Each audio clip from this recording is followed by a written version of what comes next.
Paz de Deus a todos aí, aguardando. Aqui, o Anderson já tá aqui.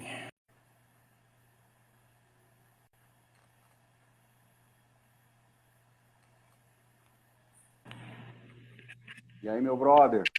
E aí, meu irmão? Tudo em paz? Tudo tranquilo. Bora lá, né? Bora lá. O pessoal tá chegando aí. Sim.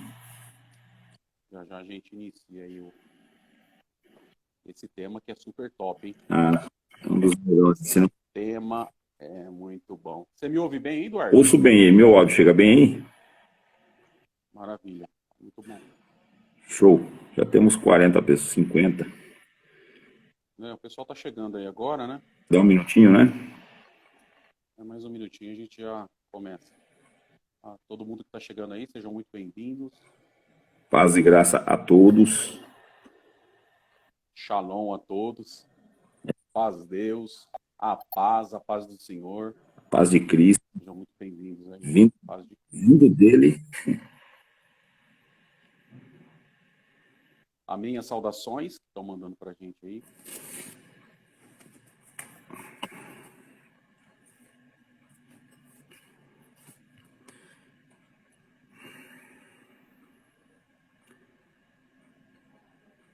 Já tem umas quase 80 pessoas aí.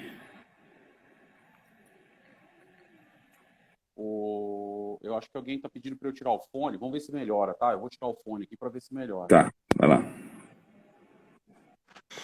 Vocês me ouvem melhor sem fone? É, O que vocês acham? melhorou bastante a captação. Tá melhor? A captação ficou melhor. Então tá jóia. Então vamos ficar sem fone. Deus abençoe aí. Eu acho que foi a Ellen que pediu para tirar o fone. Deus abençoe a Ellen por ter percebido aí a diferença do som. Sim, ficou muito. Bacana, acho que mais um minutinho já dá pra gente iniciar, né? Espera mais um pouquinho, que o pessoal tá chegando aí. Sim, até porque a gente só tem uma horinha, né? E pensa num assunto que não cabe numa hora, né? Não cabe numa hora, é verdade. É muito assunto. É muito assunto. Muito bom, muito bom, muito bom. Bem-vindo, pessoal que está chegando agora aí na nossa live. Mais um minutinho a gente já vai dar início ao nosso bate-papo aqui, que eu acho que vai ser interessante você participar.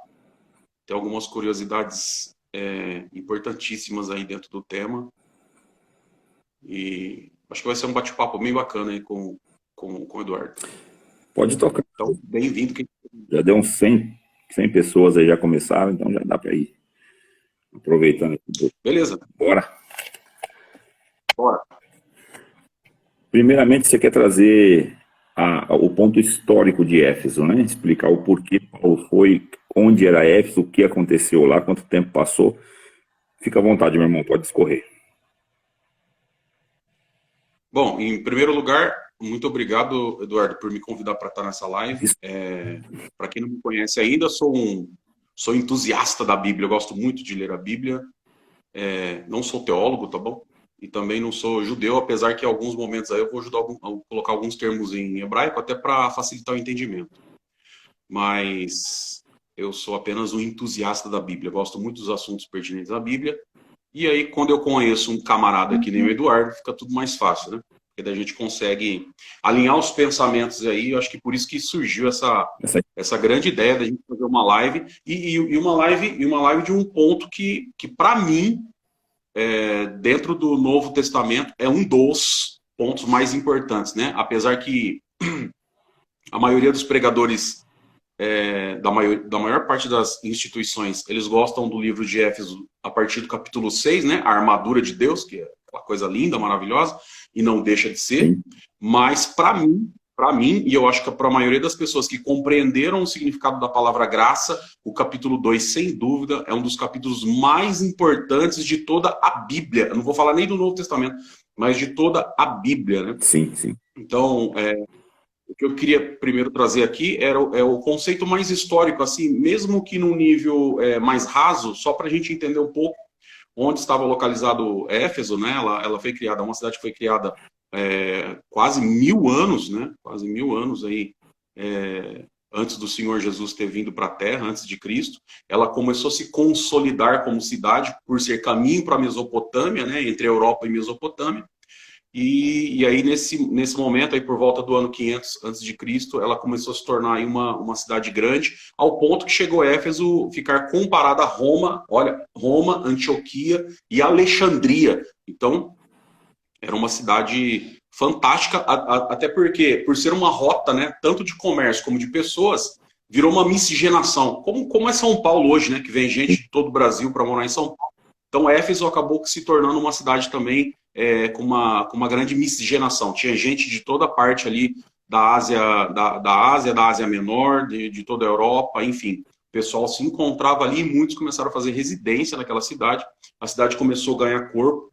Ela foi conquistada por Alexandre o Grande. Depois disso, ela teve uma expansão assim muito, mas muito grande. Primeiro pelos persas, né?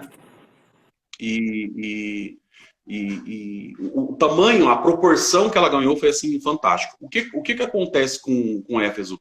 Só para a gente entender também dentro do conceito histórico e dentro da Bíblia, né? A gente não pode esquecer que Éfeso foi a primeira igreja do Apocalipse que recebeu uma carta. Então, a primeira igreja do Apocalipse a receber uma carta foi a igreja de Éfeso. A gente lembra lá que João, pela revelação do Espírito Santo, ele vai escrever lá que ele sabe o trabalho da igreja de Éfeso, o ânimo deles, as obras da igreja, e que eles aborrecem os nicolaítas, que eu acho que é muito top.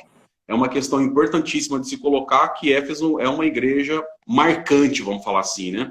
Até porque, dentro do conceito histórico, para quem não conhece, Éfeso era uma cidade que, para você entrar dentro dos termos de Éfeso, para passar pelo portal da cidade de Éfeso, você tinha que pagar um ingresso. Pra você ter uma ideia, quem não era residente da cidade. Então tinha que pagar uma espécie de pedágio só para circular dentro da cidade, né? Tinha um anfiteatro, que para a época era uma coisa assim astronômica, que cabia 45 mil pessoas no anfiteatro. Tinha um dos maiores templos, né, grego-romano, que era o templo de Artemis, ou Diana dos Efésios, né?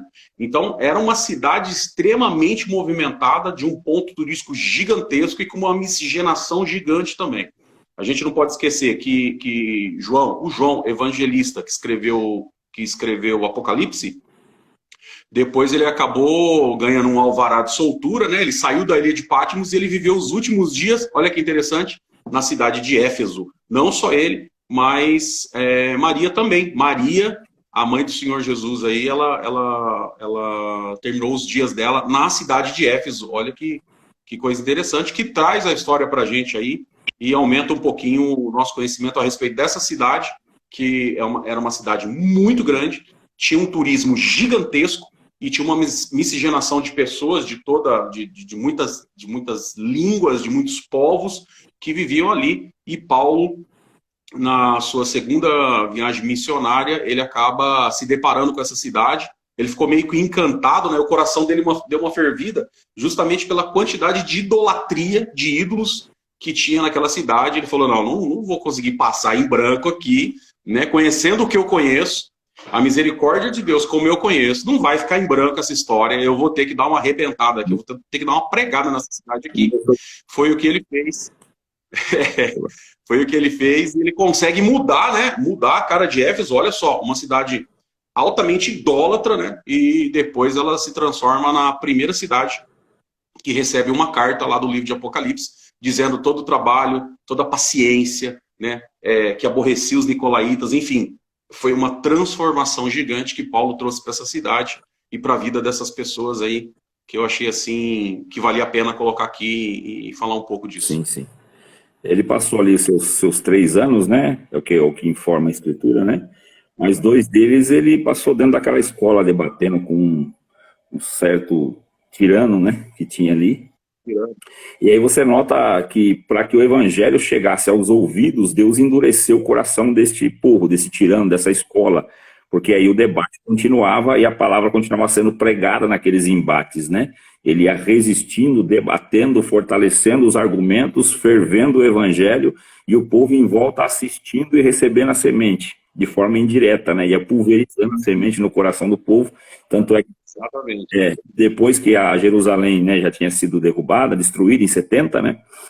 Ali se tornou o maior centro cristão, né? Éfeso se tornou o maior centro cristão da época, né? Onde se concentrava o maior povo cristão ali. E isso tudo graças, claro, a Deus, óbvio, mas por intermédio de Paulão, né? Chegou ali arrebentando e não desistiu.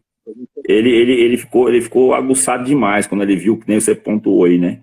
Viu a idolatria, viu como o povo era pervertido, como as religiões cresceram, né? Como o politeísmo invadiu aquele lugar. Ele falou, não, vou trazer Cristo para dentro desse lugar aqui. Foi terrível. Vamos ver que tá. Vamos botar para quebrar aqui. Top. Tá aí. Legal. Pode escorrer, Anderson, pode escorrer. Se tiver para trazer. Vamos lá, já que a gente vai falar do capítulo 2, que eu acho que como eu disse, é um dos capítulos que, para mim, é um dos capítulos mais bonitos e que traz a base da nossa fé, né, da fé cristã, e era importante que todo mundo compreendesse esse capítulo, né, que todo mundo tivesse, pelo menos, alguns momentos com o capítulo 2 da carta de Paulo aos Efésios, porque a gente vai compreender muitas coisas aqui. Mas para falar do capítulo 2, eu acho que é importante a gente dar uma passadinha no capítulo 1 para a gente ganhar um contexto, entender o que estava acontecendo. Então, Paulo está na sua segunda viagem missionária, né? Foi lá que ele conheceu Apolo, ó que coisa interessante, né? Foi lá que ele conheceu Apolo vai para Corinto. E ele vai... Por isso que tem aquela expressão, né? Por isso tem aquela expressão lá da galera de Corinto, né? Que fala assim, eu sou de Paulo, eu sou de Apolo, justamente porque Paulo conhece ele era extremamente eloquente. Priscila e Áquila que apresentam ele para Paulo, né? Que são um casal de cooperadores, um casal de cooperadores, era um homem e uma mulher que tinha saído expulso, olha só, expulso de Roma e se cruzam, olha que coisa, né? Vão se cruzando ali, na verdade, Deus criando os caminhos para eles se encontrarem, né? E ele é quase que persuadido a pregar e ajudar no evangelho lá em Corinto, e depois Paulo passa por Éfeso e é lindo o que acontece lá. Então, a gente fala assim, Paulo passou por Éfeso, fez tudo isso aí e tal, mas quando que ele escreveu essa carta? Na verdade, na sua primeira prisão em Roma. Sim. Paulo, quando escreve a carta para Éfeso, para Tessalônica, para Tessalonicenses, Filipos, os filipenses, para as igrejas da Galácia, né? Ele estava na sua primeira prisão, olha gente, primeira prisão em Roma, porque Paulo ele não cansava de ser preso, né? Ele era preso quase que semanalmente, né? Por todo o trabalho que ele fazia aí do evangelho. Então, né, ele causava ódio tanto nas pessoas que tinham intelecto e que não gostavam da procedência dele enquanto cristão, porque era uma religião completamente desconhecida das pessoas, né? Sim. Os judeus que eles conheciam o judaísmo há mais de 2000 anos, né? Então, abandonar a Torá para eles era um crime. Então, eles viram Paulo abandonando a Torá, né, e partindo agora para um outro tipo de religião, isso aí para eles era uma ofensa. Enfim, Paulo agora, de alguma forma, ele vai parar dentro de uma cadeia lá em Roma pela sua primeira vez, depois ele vai voltar, né, e acaba morrendo lá em Roma. Sim. Mas ele começa a escrever essa carta para os Efésios, provavelmente lá pelo ano 60, né, 10 anos antes aí da destruição de Jerusalém. Então ele começa a escrever essa carta para a igreja de Éfeso, e eu acho lindo que ele começa com um poema, né? Bem o estilo de Paulo mesmo, como se fosse um cântico, né? Ele tá tão feliz, olha que coisa, né? O cara tá preso, o esgoto passa dentro da cela dele, ele tá numa situação desgraçada lá em Roma, ele tá sofrendo demais, né? Mas ele faz um cântico. Ele vai meio na contramão, né? Porque Deus fala para nós que a gente tem que orar quando a gente tá triste. Paulo estava dentro da cadeia, ele canta. Ele tinha meio esse costume de ir meio na contramão, né? Já era meio ele e Silas lá dentro da cadeia, eles tinham esse costume de ir meio que na contramão, né? E aqui Paulo, ele coloca em 1 de Éfeso justamente isso, né? Essa beleza da majestade de Deus, e aqui diz o seguinte, né? Paulo, apóstolo de Jesus Cristo, pela vontade de Deus, aos santos aqui entendemos separados, né? Sim. Que estão em Éfeso e fiéis em Cristo Jesus, a vós graça e paz da parte de Deus, nosso Pai, e do Senhor Jesus Cristo. Eu acho lindo a posição dele, né? Ele se coloca aqui como apóstolo, ele diz que ele está ali pela vontade de Deus. Olha, cara, o cara tá preso, ele tá sofrendo, ele tinha viajado milhares de quilômetros para levar o evangelho, praticamente sozinho, né? Mas ele tá com ele só Lucas bom, nos últimos momentos era só Lucas, mas aqui ainda estava Timóteo com ele, provavelmente Silas. visitando ali, ele está num sofrimento muito grande, ele discorre esse poema, que é o capítulo 1, né? Falando da bondade, a misericórdia de Deus, como Deus nos elegeu. Olha que interessante, né? Imagina 2 cédulas, ele fala, vou votar em você, mesmo sabendo que você não presta, mesmo sabendo que eu não vou votar em você, vou te eleger, eu vou te dar um cargo, né? Então Deus, ele nos elegeu, nos predestinou para ser filhos de adoção através de Jesus Cristo. Tudo isso aqui ele está falando para Éfeso, né? Naquela cidade tão contaminada pela idolatria, ele está fazendo um poema lindo, dizendo, olha, vocês não imaginam o tamanho do amor de Deus por vocês, né? Porque vocês estavam numa situação degradante, vocês estavam no lixo, né, espiritualmente, e Deus agora ele vai com essa tão grande misericórdia. Para você que está vendo essa live aí hoje com a gente, né, que muitas vezes alguma coisa até soa no seu coração, na sua mente, dizendo que você não tem condição mais, dizendo que você é uma pessoa que não vai conseguir alcançar a misericórdia de Deus, ou a misericórdia de Deus já se afastou da sua vida, pior do que você estava Éfeso. Eu garanto que pior do que você estava Éfeso, e Deus falou, não, eu estou elegendo, porque daí mostra o tamanho da misericórdia de Deus, da sua graça, né, para chamar como família. Só para a gente já dar uma ilustrada, que o Eduardo vai tocar um pouco sobre esse assunto, sobre graça. Graça significa favor imerecido, né? Não é uma coisa que você merece, nem eu merecemos. É uma coisa imerecida. Então, não dá nem para explicar o tamanho do amor de Deus nessa questão da graça, porque não é alguma coisa que a gente fez para merecer. Então ele pega do meio da podridão e fala, não, eu vou ajudar, eu vou eleger, mesmo você não prestando. Imagina, né? Ele elegeu a gente sem a gente prestar, né? Fala louvor da sua glória e graça. Ele discorre um texto maravilhoso, no verso 9, descobrindo os mistérios da sua vontade, segundo o beneplácito, olha as palavras, né? Que propuseram em si mesmo, de tornar a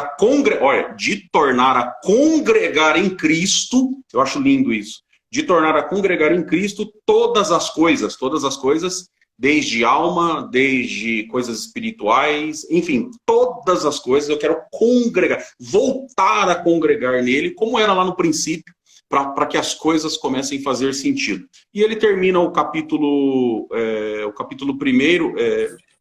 tem tanta coisa no capítulo 1 para a gente explorar, mas para encerrar, pelo menos, essa parte do capítulo 1, eu acho que tem um verso que chama muita atenção, ele diz o seguinte, verso 13, em quem também vós estáis, né, é Cristo, lembra que ele agregou tudo, em quem também vós estáis, depois de que ouvistes a palavra da verdade, o evangelho da vossa salvação, e tendo nele também crido, fostes selados com o Espírito Santo da promessa. Então, a primeira coisa que a gente precisa desconstruir nessa live, você que está assistindo essa live aí, tem muita gente que fala, eu fui selado com o Espírito Santo da promessa, eu estou buscando o selo do Espírito Santo da promessa. Então, como que a gente consegue o selo do Espírito Santo da promessa? Então, verso 13, em quem também vós estáis, Cristo, depois de ouvir a palavra da verdade. Então, primeiro você tem que estar em Cristo, número 1.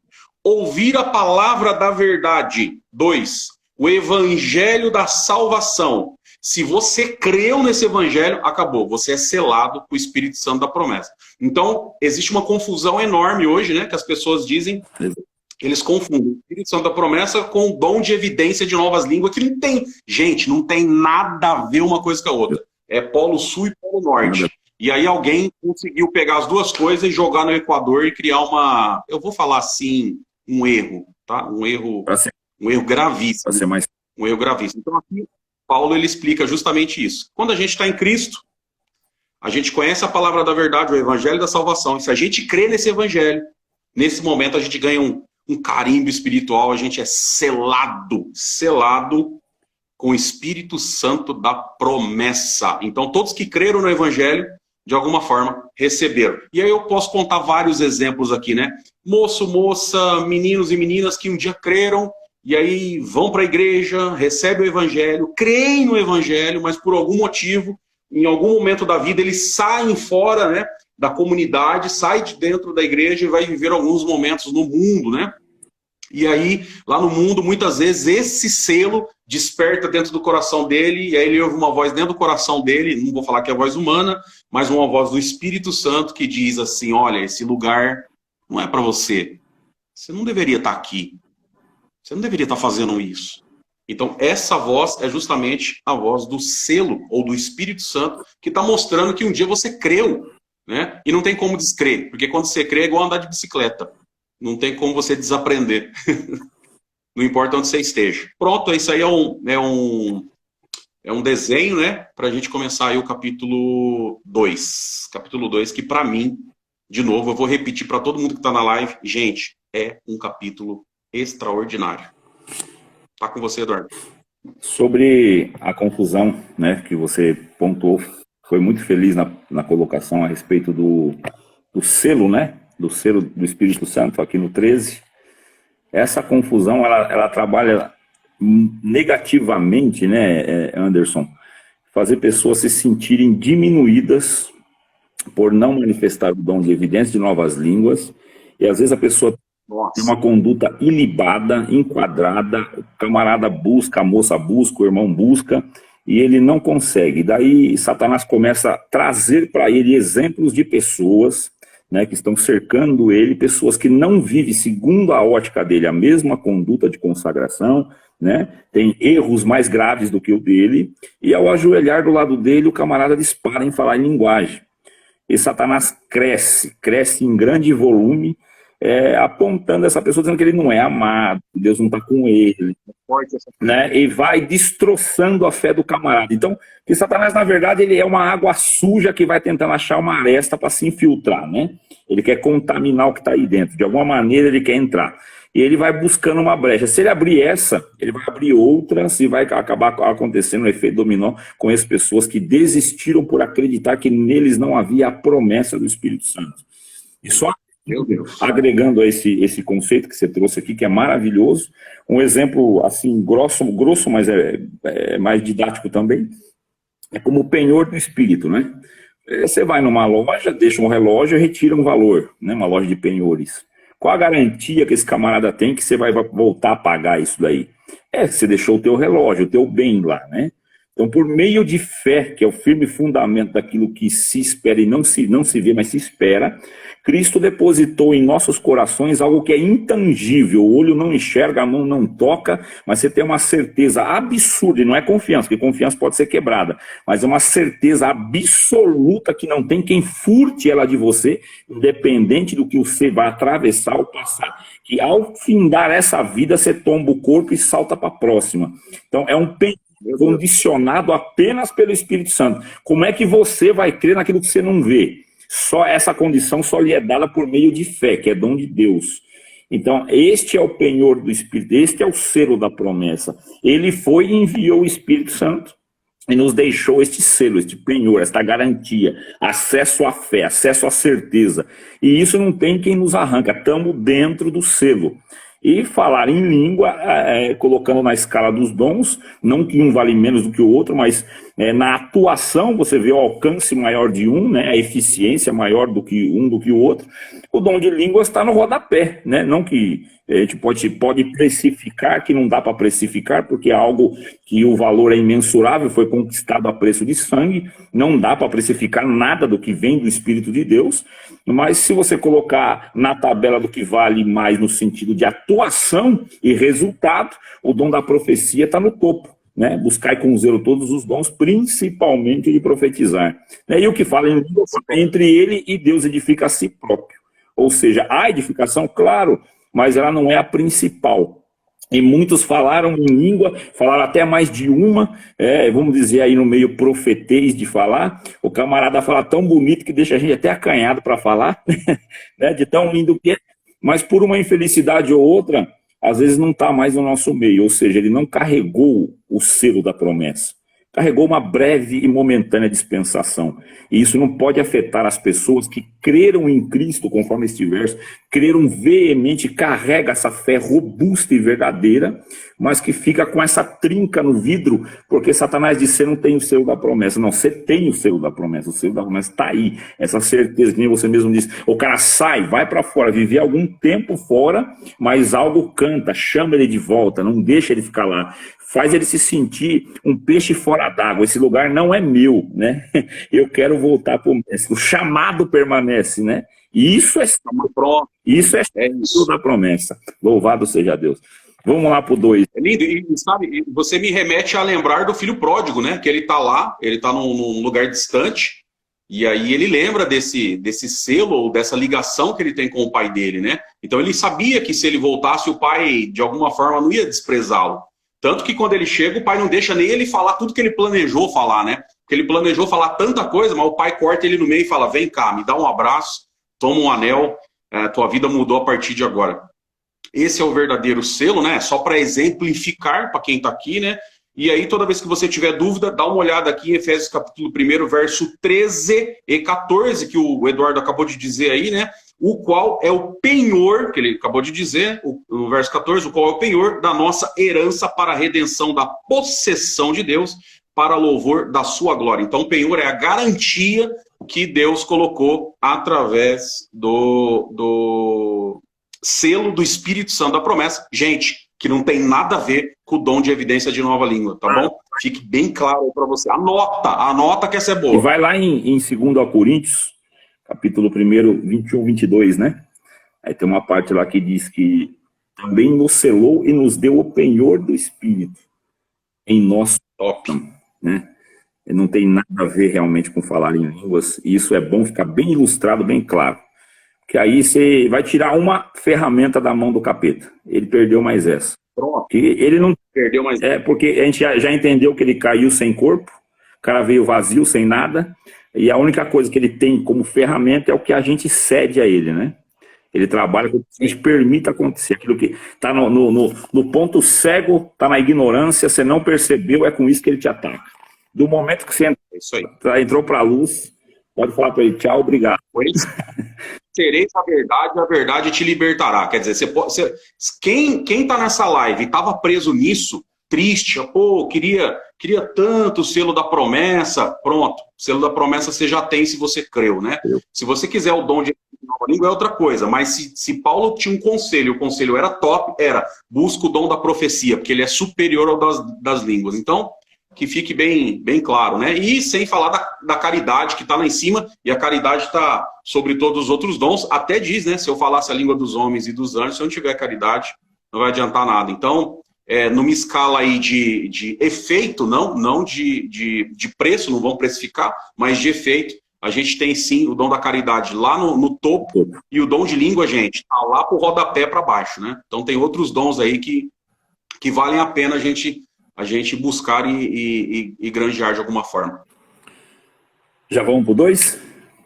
Vamos começar. E aí a gente chega no capítulo 2. Pode introduzir, Anderson. Pode trazer o que você já... Vamos lá, então, ele termina o capítulo 1, né, dizendo que Deus sujeitou todas as coisas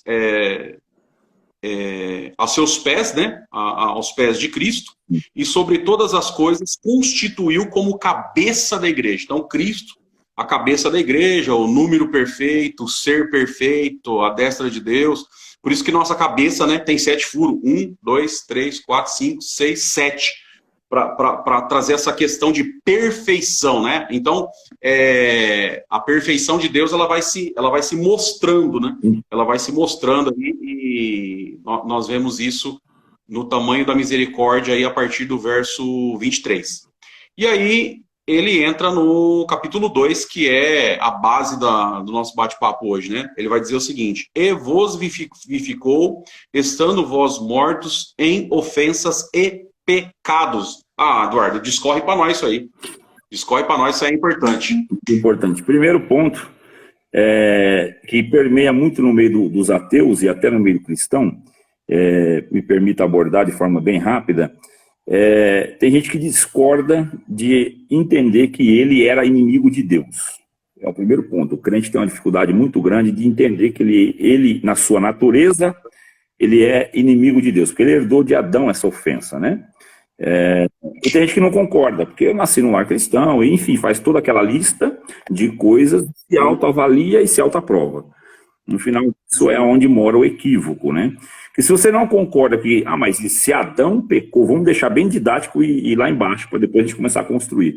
Mas se Adão pecou, que culpa tem eu do pecado dele? Se é ele que pecou, o problema é dele, ele que resolve isso com Deus. Por que eu tenho que ser penalizado por causa disso? Bom, primeira coisa, Deus já fez o primeiro concerto lá no Éden, né? Sim. Primeira aliança, né? Que ele matou um cordeiro, tirou a pele e vestiu a nudez do homem. O homem tentava fazer o quê? Cobrir a própria nudez usando de folha de figueira e não consegue. É o que o homem sempre faz. Faz as suas, abre aspas, cagadas e depois tenta tampar de alguma maneira, ocultar e se passar por vestido, para não mostrar sua nudez. Então ali já prefigurou uma tipificação de Cristo, né? Um animal inocente morreu no lugar do culpado. Pronto, ali.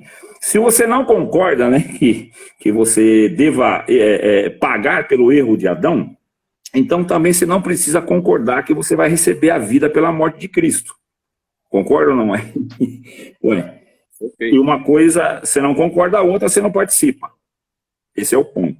Então, para a gente entender primeiro que nós estávamos mortos, porque naquele dia rompeu-se qualquer ligação que o homem tem com Deus e fomos alienados da vida. Fomos retirados do seio de Deus. E só há vida nele. O que há em nós é um breve vapor, um vaporzinho que desvanece. Isso não é vida. Isso aqui é só como eu posso dizer, uma ampulheta de areia pingando o tempo todo. Até eu costumo dizer para os irmãos, quando vocês for orar, em vez de se agradecer por mais um dia, já agradece por menos um, porque é sempre menos um, é sempre menos um, né? Então isso nos fez mortos em ofensas e pecados, ou seja, nós era apenas o pó levantado, nós somos o pó levantado, já somos mortos ao nascer. Uma irmãzinha fez uma pergunta para mim, irmã, mas quando é que nós nos tornamos condenados? Eu falei, assim que você nasce. Respirou, está condenado. Mas criança não está salva pela inocência? Eu falei, apenas pelo tempo da inocência. Está coberto ali pelaquela fala que Jesus disse, deixa vir as minhas criancinhas, porque delas é o reino do céu. Não é porque são puros. Preciso até discorrer sobre isso aqui bem rápido. Tem gente que acha que filho é anjo, que filho é puro. Não, não tem criança pura. Já nasce na herança do velho Adão. Então a mesma criança, ela tem inveja, ela tem ódio, ela passa a perna, ela mente para não tomar uma palmada, certo? A criança já vai escondendo coisas, trazendo para si algum tipo de privilégio. Essa natureza só vai piorando, só vai piorando. Chega uma hora que ela tem a consciência do pecado. Deus não criou nada desta forma. Esse formato nós herdamos de Adão, da corrupção geral do gênero humano. Daí nasceu esse tipo de criatura horrenda que já nasce morta. Mas em Cristo, ao morrer, nós renascemos, né? Então, por causa, ele vivificou estando os vós mortos em ofensas e pecados. Ou seja, ontem mesmo eu trouxe um assunto, e vou ver se dá tempo de passar. No momento em que Pedro falou para o Senhor Jesus, aquela fala dele, e eu vou transformar numa conversa informal aqui, como se ele tivesse, como se fosse nós aqui do lado do nosso Senhor Jesus, vivendo hipoteticamente ao lado dele, no lugar de Pedro, e ia falar, mestre, dá um jeitinho de não passar pelo sacrifício. Pô, a gente te ama tanto, quer tanto o teu bem, a gente aprendeu a gostar do Senhor de uma maneira tão grande, não precisa ser sacrificado, não precisa subir ao Gólgota, né? Dá um jeito de evitar isso aí, fica conosco. E se você for analisar, a grosso modo, o sentimento de Pedro parece coisa boa. Se usar, humanamente falando, você faria o mesmo, eu faria o mesmo. Mas top, né? Uai, porque é isso que você quer de um amigo, uma pessoa que você é benquista tua, você não quer que ele sofra. E ele olhou para Pedro e ele identificou Satanás aonde o homem não identifica. Ele falou, para trás de mim, Satanás. Mas não era Pedro, não estava mandando Pedro. Ele mandou Satanás que estava ali incitando o sentimento de Pedro. Que Pedro estava com ele, por mais que ainda não era convertido, estava com ele. Mas Satanás tinha alimentado, instigado alguma coisa que passou pelo crivo de Pedro, ele nem percebeu. Primeira coisa, se eu não morrer, o meu pai não vai ser pago pelos crimes que vocês cometeram. E como eu amo meu pai, eu preciso pagar ele. Eu vim como pagamento, a cédula do pecado. Eu sou a cédula do pecado. Então eu tenho que pagar meu pai. E se eu não morrer, nenhum de vocês vai ser salvo. Então antes de você ter dó de mim, você tem que desejar que eu suba ao Gólgota, para trás de mim, Satanás. Né? Meu Deus, se ele entender, você entendeu que você é morto, nesse sentido aqui, eu não vou sair do verso primeiro, tá? Vou passar o segundo para você. Eduardo, só para acrescentar uma coisa, né? Porque o pessoal deve pensar assim, poxa, mas por que a gente é morto? Uma criança já nasce morta, como o Eduardo acabou de falar. Vocês lembram lá no Jardim do Éden que Deus fala o seguinte, né? O dia que vocês comerem dessa árvore, vocês vão morrer. E eles comeram e não morreram na mesma hora. Então aquela morte não era uma morte física, mas uma morte interna, espiritual, uma morte de consciência. Então é essa morte que a gente carrega, né? Só para agregar aí a sua fala, que ficou muito boa. Vocês vão ficar ausentes de mim, eu vou arrancar vocês de dentro de mim, vocês não vão ter mais acesso a mim, né? Vai ser cortado o nosso laço. E para ter vida tem que estar em Deus, porque Ele é vida, Ele tem vida de si próprio, né? E a gente não tem vida fora dele, não há nada fora dele, né? Então tá bom, é esse o ponto que eu queria discorrer aqui, Anderson, e passa a bola para você. Ah, e outra coisa, né, Eduardo? Quem está morto, ele não consegue fazer absolutamente nada, né? Nem adorar, nem se aproximar de Deus. Absolutamente nada. Na verdade, eu acho que é mais nesse contexto, né, pegando toda a história de Adão, tudo que você falou, que Paulo começa a discorrer o capítulo 2, dizendo, vocês não são nada e, na verdade, vocês estão mortos, e mortos assim, inerte. Vocês não são capazes de nada. E mortos aonde? Onde vocês estão mortos? Aí você fala o capítulo 2. Né? Onde que a gente está morto? Qual que é o nosso caixão? Em que, no outro tempo, andaste segundo o curso deste mundo, segundo o príncipe da potestade do ar, do espírito que agora opera nos filhos da desobediência. Vai lá. Esse é o caixão, né? É aí que a gente estava, né? Em que no outro tempo a gente andava segundo o curso deste mundo. Quer dizer, olha que interessante que Paulo coloca, né? O mundo ele tem um curso, ele tem um caminho, ele tem uma estrada que ele segue. E o mundo não sai dessa estrada. Qual é essa estrada? A estrada do pecado, onde Adão entrou, onde Caim entrou, onde vamos chamar de os nossos pais, né? Que foram os nossos antepassados passaram, né? E é justamente disso que Paulo está falando, segundo o curso desse mundo, segundo o príncipe da potestade do ar. Então tem um caminho e as placas eram os demônios, os diabos, né? Falava, vai por aqui que você tá certinho, ó. Tá top, se diverte que a vida é isso daí, né? Então, a gente estava indo por esse caminho, e aí é interessante colocar aqui que lá no passado, principalmente em Éfeso, eles conheciam bem esse termo potestade do ar. Éfeso era uma cidade muito mística. A gente vê lá que eles queimaram até os livros, né, que era uma quantidade enorme em valor. Eles queimaram, então tinha muita mágica. Lá tinha filhos de sacerdote que expulsava demônio. Então pensa numa cidade que tinha uma carga espiritual pesadíssima, e eles entendiam que era essa questão da potestade do ar, que é justamente o intermeio entre céu e terra, ar, onde o ar está. Eles queriam dizer o seguinte, onde tem ar, tem demônio, tem espírito, né? E era justamente isso que Paulo estava falando, né? Em que no outro tempo andasse segundo o curso desse mundo, quer dizer, segundo o caminho que o mundo estava propondo, segundo o príncipe da potestade do ar, colocava as placas, né, do espírito que agora opera nos filhos da desobediência. Não opera mais em nós, Paulo está querendo dizer. Operava em vocês, mas agora não opera mais. Opera nos filhos da desobediência. Eu acho que é muito top esse verso aí. Pode seguir. A questão da potestade do ar que sempre cria uma aura de curiosidade, é isso mesmo, né? Porque eles perderam o corpo, portanto já não andam mais sobre a terra, né? Não tem acesso ao céu, que lhe foi fechado a porta e não cabe mais misericórdia, então sobrou para eles flutuar no ar sem corpo. E é ali que eles atrás de um corpo. Atrás de um corpo. O tempo todo atrás de um corpo. Isso. Precisando de um corpo. E só para o pessoal que está na live, só para vocês saberem, espírito contrário, essa raça aí, eles não vêm sozinhos não, viu? Às vezes eles vêm com um só e quando o corpo se liberta de um, como está escrito lá em 12 de Mateus, ele sai, anda por lugares áridos, volta, traz mais 7 pior do que ele e vai fazendo daquela casa um grande alojamento, né? Um grande alojamento de demônio. Como está escrito lá no endemoniado gadareno, ele carregava uma legião, 6.000 demônios num corpo. Um corpo com 6.000 cidadãos lá dentro. Imagina como que estava esse cara. Por isso que ele quebrava a corrente, né? Ninguém conseguia... O cara era uma espécie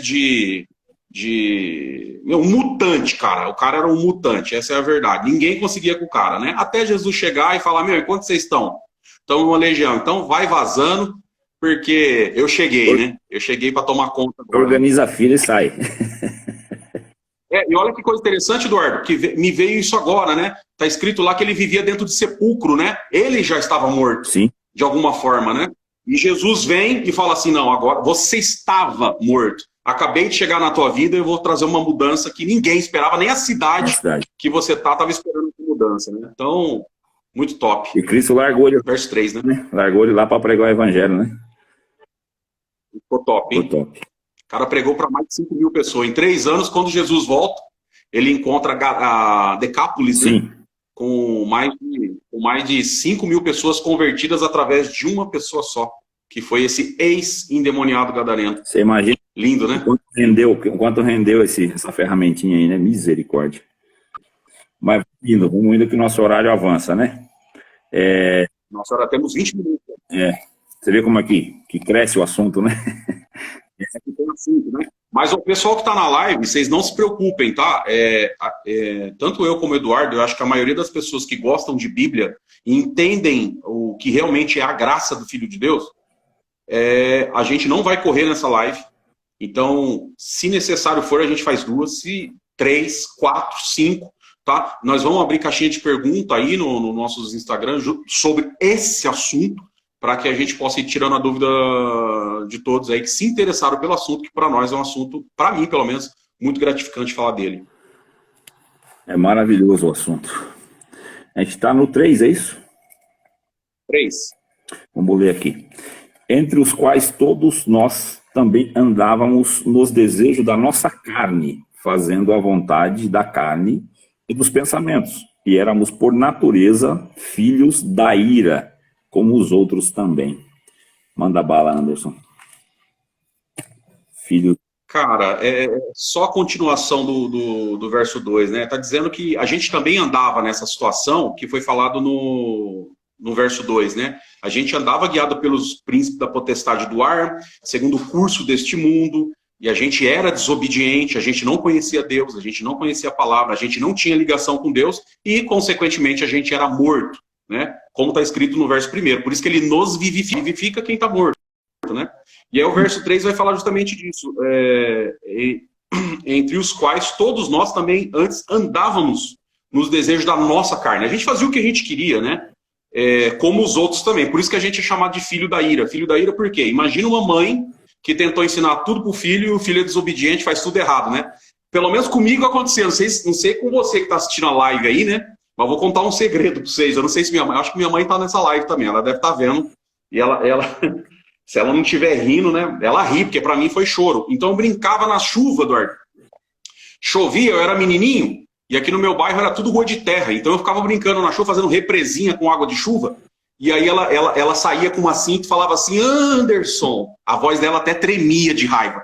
Anderson, eu lavei essa roupa, Anderson. Você tá encardindo sua roupa. A gente sempre foi pobre, cara. Eu tinha acho que 2 ou 3 camisetas. Então eu tava com a camiseta encardida da água da chuva, né?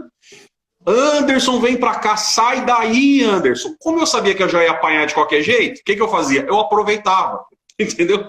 Falava, já tô aqui, eu vou apanhar de qualquer jeito, então eu vou aproveitar o máximo dessa chuva, o máximo desse barro, né? E ela me esperava. Então, esse verso 3, você que tá na live, você foi arteiro como eu, você deve ter passado por isso também. Quando você entra dentro do quintal, que tua mãe tá te esperando, né? Minha mãe era caprichosa. Mãe, um beijo se a senhora estiver vendo na live aí. Minha mãe era caprichosa. Ela esperava eu entrar dentro do banheiro, tirar a roupa para tomar banho, entendeu? Daí ela vinha para ter aquele papo mais tete a tete, né? Ela, eu e a Cinta. Era o trio, né? Para acertar as contas. Então, o verso 3 é mais ou menos isso. Nós éramos filhos da ira no sentido de... A gente discorria sobre inverdades, sobre mentiras, segundo o curso desse mundo e seguindo o exemplo e as placas do diabo. Por isso, Deus tinha uma certa ira contra nós, contra os nossos feitos até, contra os nossos feitos, não contra nós, mas contra os nossos feitos, porque Deus ama o pecador, o que o aborrece é o pecado, né? Então, contra os nossos feitos. Por isso, filhos da ira. E aí, já para emendar o verso 4, mas Deus, que é riquíssimo em misericórdia, pelo seu muito amor com que nos amou, meu Deus, João 3,16, que é o texto áureo, né? Deus amou o mundo de uma tal forma. Olha, gente, eu vou ter que ler de novo. Mas Deus, esse mas, ele separa o texto, né? Sim. Então nós temos a desgraça da onde a gente estava. O início. Mas, porém, né? Portanto, nesse mais muda tudo.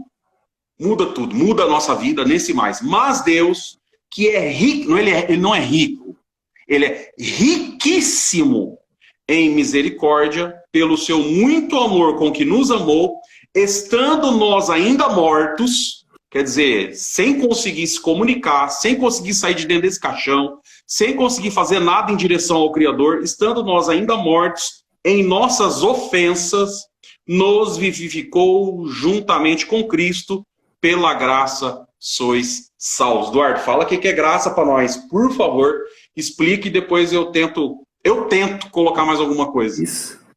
Graça, em resumo, é um favor imerecido, né? Ou seja, nós nunca merecemos e se recebemos, tem que lembrar sempre que foi um favor. Então você não tem como cobrar, você não tem como exigir, você não tem como nada. Você recebeu, você é um afortunado, você foi enriquecido. Essa riqueza que é riquíssimo, né? Deus ele compartilhou, inseriu nós dentro dessa riqueza, né? Nos fez ricos, né? Diferente dos fariseus que debatiam com o Senhor ali nas beatitudes, né? Em que ele falou, bem-aventurados pobres de espírito, né? Que muita gente pensa que é ter um espírito, o Espírito Santo, portanto você é pobre. E você ter muitos espíritos, você ficou rico. Não, não é quantidade, não é quantitativo. Nunca foi. Ele estava falando com os fariseus que se achavam ricos por causa de um tripé imaginário, né, que era filho de Abraão, lei de Moisés, circuncidado ao 8º dia. Então, em cima disso daí, eles avaliaram a si mesmo como rico, suficiente para ser salvo. Enquadrado naquilo, eles estavam salvos. E Cristo falou, bem-aventurado os pobres de espírito, que enxergam a sua miséria, a sua miserabilidade, que entende que precisa de mim, né? Como está lá em Apocalipse, comprar ouro de mim, né? Comprar de mim, né? Então, a graça é um favor, ou seja, misericórdia, vamos lá, misericórdia nos livra de um castigo que nós merecia, e a graça nos abençoa com uma benção que nós não merecia. Rapaz, é forte. Né? Uma nos protege do castigo, até você falou da ira, e veio João gritando, né? Raça de víboras, quem vos ensinou a fugir da ira futura? Porque havia uma ira a ser despejada, ela foi derramada na cabeça do nosso mestre, né? Ele bebeu o cálice da ira ali no nosso lugar. Mas enfim, a graça a gente tem que entender que ela não é por mérito, né? E nós já vamos abordar o assunto, tem muita gente que tem dificuldade de entender, e ele pensa que precisa produzir boas obras para então receber como se fosse um plano de recompensa a vida eterna em troco das boas obras. Isso é um equívoco muito grande pela suficiência da obra da cruz. Cristo fez, ele disse que sozinho venceu o mundo. Paulo foi feliz em dizer que ele, na carne, venceu a carne, ou seja, ele estava vazio, esvaziado, não foi com a divindade, com poder sobrenatural, ele venceu sozinho, isolado na cruz, Eli lama sabachthani, ou seja, não tinha nem suporte paterno naquela hora, ele sentiu a ausência de Deus, que é a coisa mais ruim de se sentir, né? O silêncio e a ausência de Deus, e ele ficou solitário, com as costelas de fora, bebendo vinagre sanitário, espancado, enfim, arrancado as barbas com as mãos. Naquela hora, tudo isso que ele sofreu para ceder a nós. Agora vamos transformar isso aqui numa forma didática. Para quem é mais antigo igual eu, que ia comprar na venda do tio Zé, aí você tinha lá uma cadernetinha, né? Você comprava e anotava lá. Mas eu, como era moleque, como é que eu ia? Não tinha dinheiro, tinha que comprar na conta da mãe e do pai. Quem é que tinha crédito? Era a mãe e o pai. Eu comprava fiado por causa do crédito da minha mãe. A gente tem que entender que graça hoje nós tivemos acesso a poder comprar a vida eterna no crédito de Jesus Cristo. A gente vai na caderneta lá, não é no crédito de Jesus que eu tenho direito à vida eterna, no mérito dele, ou seja, não dá para me acrescentar. Mas aí, só para me aproveitar a comunhão que eu estou, éramos galinhos de zambujeiro, certo? Oliveira brava, não servia nem para azeite, para nada, absolutamente nada. Foi enxertado na videira verdadeira. Agora, aí começa então a produzir frutos. Mas como é que o galinho seco, que já era morto, vai chamar para si a honra e a glória dos frutos que ele produz, se ele já estava morto e só vive porque o enxerto funcionou? Não tem como eu cobrar essa honra e essa glória. Então, mas se eu não produzir fruto, Anderson, se eu não produzir fruto, eu vou ser salvo? Não. Está escrito que a vara que produz fruto, arranca e lança no fogo. Mas então eu tenho que produzir fruto para ser salvo? Não também. Porque o fruto só é produzido pelo mérito de Cristo. Então, é porque eu estou salvo é que produz o fruto. E não produz os frutos para ser salvo. Né? É isso. Meu Deus, é forte. É isso. Bom, acho que não tem melhor explicação do que essa, né? Eu faço alguma coisa boa não porque eu quero me salvar, né? Você que está vendo essa live, gente, presta atenção nisso, que isso é poderoso. Isso aqui é uma chave que pode destravar a tua vida daqui para frente. Então você não faz coisas boas e obras boas porque você pensa em ser salvo. Você faz coisas boas porque você é salvo. Então você pensa, eu vou fazer porque eu amo ele. Eu não vou fazer porque eu espero receber alguma coisa dele. Recebemos, eu vou fazer porque eu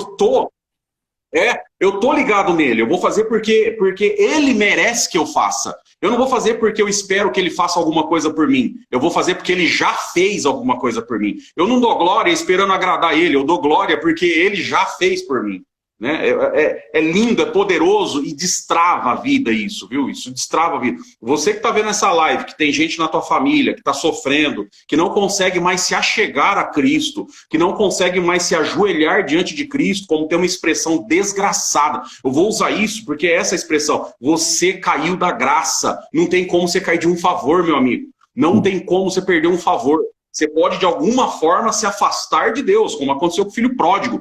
O filho pródigo, ele se afastou de Deus, mas ele lembrou que ele tinha o favor do papai dele. Ele lembrou que ele tinha alguém que podia cuidar dele. E ele vai correndo. Sabe o que eu acho lindo nessa história, Eduardo? Falta 10 minutos para acabar a nossa live e a gente vai continuar, tá, gente? Não hoje, mas a gente vai continuar. O pai, naquela época, o velho não podia correr, Eduardo. Olha que coisa interessante. Era uma falta de valores um velho correr naquela época, porque tirava a autoridade dele, então ele tinha que andar devagar. Tanto que Jesus, quando estava lá, quando ressuscitou, veja lá que saiu Pedro e João. João corria porque ele tinha 17 anos. Menino, novo, não tinha problema correr. Mas Pedro tinha 53, ele foi andando. Está escrito que João chegou primeiro, porque Pedro teve que andar, ele não podia correr. Era uma falta de valores ali, correr, porque está mostrando que você está afoito, está mostrando que você não tem paciência. Então quem era velho em Israel tinha que andar devagar, com calma, mesmo que ele estava afoito. Olha o que está escrito lá na parábola do filho pródigo, né? Olha que coisa linda. Quando ele vê o menino, o que está escrito? O velho pai, ele sai correndo, ele não aguenta. Então ele não se importa com a vergonha que todo mundo, do que vão falar, né? Mas ele não merece, eu não me importo que ele não é meu filho. Então eu vou abraçar o meu filho, né? Eu vou dar um beijo no meu filho. Ele estava morto e reviveu. Ele estava morto, olha de novo, hein? Estava morto, Efésios capítulo 2, verso 1, e reviveu, capítulo 2, verso 4. Mas Deus, que é riquíssimo em misericórdia, que é o Pai, vai lá e coloca anel, coloca vestido e fala, eu mudei a tua vida. Gente, isso é graça. Isso é favor imerecido. Graça não é igreja. Graça não é instituição religiosa. Graça você não compra. Graça você não cai. Graça é um favor imerecido. Então é como se eu chegasse da minha mãe, lembra do exemplo que eu dei agora? Todo sujo, né? E meu irmão pulasse na frente e falasse, mãe, a senhora vai bater no meu irmão? Vou porque ele tá todo sujo. Faz o seguinte, mãe, eu lavo a roupa dele. Eu vou tirar todo o encardito da roupa dele. E eu sei que a senhora tá irada, faz o seguinte, bate em mim. E deixa meu irmão tranquilo. E o sem vergonha sou eu, porque eu que sujei a roupa. Então isso é graça, isso é um favor. Jesus entrou na nossa frente e falou, pai, pode bater em mim, eles sujaram a roupa, mas bate em mim. E pode deixar que eu lavo a roupa deles. E aí ele trouxe a boca de Deus, né? Através da sua palavra, a boca de Deus para falar, né? E o sabão do lavandeiro para lavar as nossas roupas. E não é nem nós que lava, é ele que lava. Com todo amor, com todo carinho, toda vez que a gente acredita na sua palavra.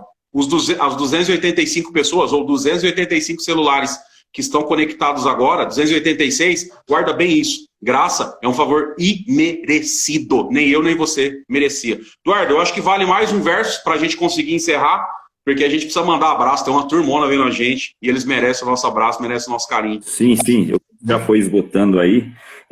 A parábola do filho pródigo é formidável, né? Em resumo, bem sintético, não importa o que você fez ou faça, volte para a casa do pai. Independendo. Não tem pecadão, ou a pessoa mais horrenda, mais horrível, o pior ser humano do mundo que a graça não pode alcançar. Não existe. Não existe. Por isso que Paulo usa... Perdão, pode continuar. Se você está dentro da religiosidade, que é aquilo que a gente vai precisar discorrer, a questão do homem construir a torre, né? Você vai construir uma torre, né? Prosélitos que os fariseus fazem. A gente vai ter que abordar na próxima. Hoje não dá. Nós vamos chegar lá. Mas enfim, aí quando você foi inserido no contexto religioso e por algum percalço da vida tropeçou e caiu, a própria religiosidade te exclui do seio dela, te joga para Meu Deus. E você não alcança a volta, você perde o sinal do GPS e anda moribundo vagando. Então a chance de você morrer no pecado existe, porque você vive na constância do pecado, concordando que você não tem mais direito à volta. Mas segundo a ótica do filho pródigo, independente do que você fez, volta. Volta. Volta. Amém. O coração Glória a Deus. tem um lugarzinho. Amém. Qual... E aí, lá no capítulo 15 de Lucas, só para concluir aqui, né, a parábola do filho pródigo, lembra da ovelha e da dracma perdida, né? A ovelha se perdeu fora, a dracma se perdeu dentro. Então tem muitos religiosos que estão dentro da igreja, mas eles estão perdidos, estão mortos. Estão mortos dentro da igreja. Então eles são religiosos, eles são um personagem, eles têm gravata, eles têm terno.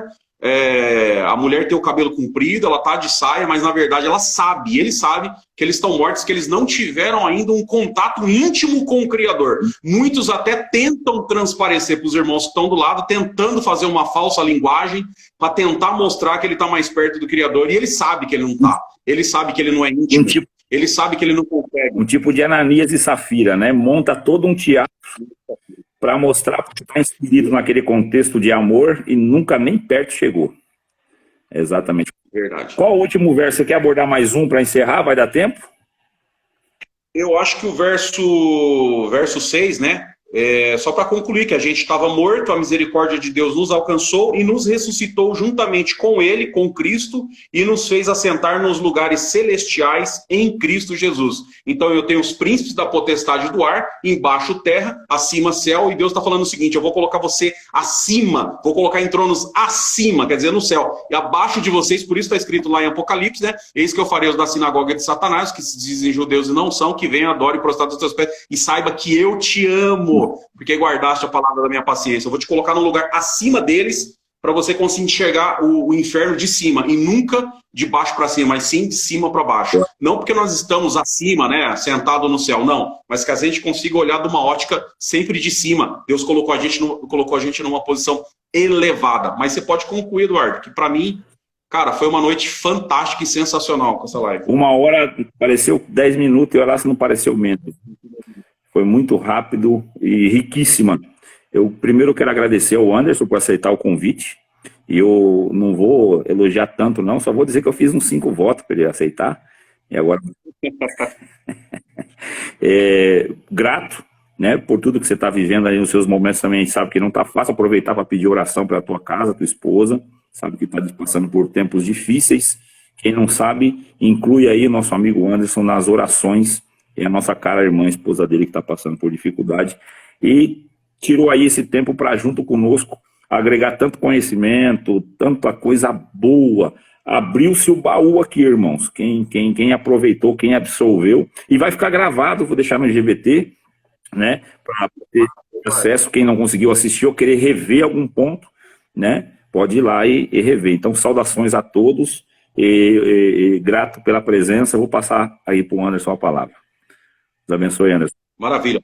Nosso grande abraço aí, Deus abençoe pelo convite, Eduardo. Nosso grande abraço vai para Exté, Vera, Indaiatuba, Bandeirantes, lá em Santa Catarina, tá com a gente. Um grande abraço aí o pessoal de Bandeirantes. Londrina, Cacoal, lá em Rondônia, Itatiba, Votorantim, Piracicaba, a turma de Piracicaba, grande abraço aí.